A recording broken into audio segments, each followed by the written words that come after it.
wewe Bwana Evodi unakubali na kutakwa na huyu Bi Happiness kuwa mke wako, mkae pamoja kama ilivyoamriwa na Mungu katika hali takatifu ya ndoa, utampenda, utamtuliza, utamheshimu na kumtii katika Bwana, utamtumikia na kumwombea na kumtunza katika ugonjwa na uzima, na usishughulike na wengine, utakaa na huyu peke yake mpaka kufa?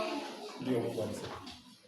Wewe Bi Happiness unakubali na kutakwa na huyu Bwana Evodi awe mume wako, mkae pamoja kama ilivyoamriwa na Mungu katika hali takatifu ya ndoa, utampenda, utamtuliza, utamheshimu na kumtii katika Bwana, utamtumikia na utamwombea na kumtunza katika ugonjwa na uzima, na usishughulike na wengine, utakaa na huyu peke yake mpaka kufa? Sisi sote tumesikia majibu ya Bwana Evodi na Bi Happiness. Hao ndugu zetu wameonyesha na kukiri kwamba wote wawili kwa nia moja wamekubaliana kuungana katika ndoa ya Kikristo.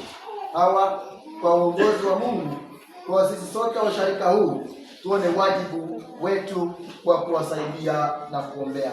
Tuombe. Mungu